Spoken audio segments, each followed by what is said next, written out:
रावण कितना शक्तिशाली था और कितनी कठिन तपस्या करता था, इसका अंदाजा इसी से मिलता है कि उत्तरकांड सर्ग 10 के अनुसार रावण ने ब्रह्मा जी को प्रसन्न करने के लिए निराहार रहकर ही वह निरंतर 10,000 वर्षों तक तप करता रहा। हर 1,000 वर्ष पूर्ण होने पर वह अपने एक सिर को काट कर उसकी आहुति देता था। यहाँ तक कि उसने कैलाश पर्वत भी उठा लिया था। लेकिन सोचने वाली बात तो यह है कि इतना शक्तिशाली होने के बावजूद रावण एक मामूली धनुष क्यों नहीं उठा पाया था। आखिर ऐसा क्या था उस धनुष में? क्या रावण एक मामूली धनुष से हार गया था? चलिए जानते हैं। जिस धनुष को रावण उठा नहीं पाया था वो था पिनाक। भगवान शिव का ये धनुष बहुत ही शक्तिशाली और चमत्कारी था। शिव ने जिस धनुष को बनाया था उसकी टक्कर से ही बादल फट जाते थे और पर्वत हिलने लगते थे। ऐसा लगता था मानो भूकंप आ गया हो। यह धनुष बहुत ही शक्तिशाली था। इसी के एक तीर से त्रिपुरासुर की तीनों नगरियों को ध्वस्त कर दिया गया था। देवी और देवताओं के काल की समाप्ति के बाद इस धनुष को देवराज इंद्र को सौंप दिया गया था। देवताओं ने राजा जनक के पूर्वज देवराज को दे दिया। राजा जनक के पूर्वजों में निमि के ज्येष्ठ पुत्र देवराज थे। शिव धनुष उन्हीं के धरोहर स्वरूप राजा जनक के पास सुरक्षित था। उनके इसी विशालकाय धनुष को कोई भी उठाने की क्षमता नहीं रखता था।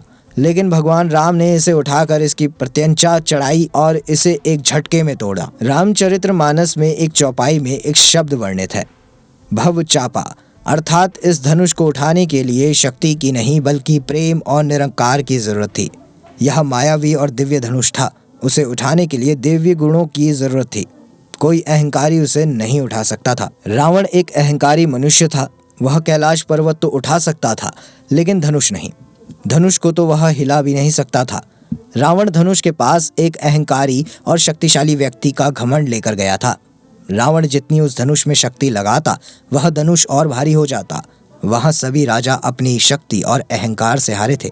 जब प्रभु श्री राम की बारी आई तो वे समझते थे कि यह कोई साधारण धनुष नहीं बल्कि भगवान शिव का धनुष है। इसलिए सबसे पहले उन्होंने धनुष को प्रणाम किया, फिर उन्होंने धनुष की परिक्रमा की और उसे संपूर्ण सम्मान दिया। प्रभु श्री राम की विनयशीलता और निर्मलता के समक्ष धनुष ने अपने आप ही अपना वजन कम कर लिया और उन्होंने उस धनुष को प्रेम पूर्वक उठाया और उसकी प्रत्यंचा चढ़ाई और उसे झुकाते ही धनुष खुद ब खुद टूट गया। कहते हैं कि जिस तरह सीता शिवजी का ध्यान कर सहज भाव बिना बल उठाए धनुष उठा लेती थी, उसी तरह श्री राम ने भी धनुष को उठाने का प्रयास किया और सफल हुए। तो दोस्तों, देखा आपने, जहां महाबली रावण अपने अहंकार के कारण उस धनुष को उठा नहीं पाया और उसका भी अहंकार नहीं चला था, तो फिर आज के ज़माने में हम इंसान का अहंकार क्या मायने रखता है। अगर आपको ये वीडियो अच्छी लगी हो तो वीडियो को लाइक करें, शेयर करें और कमेंट बॉक्स में जय श्री राम लिखना ना भूलें।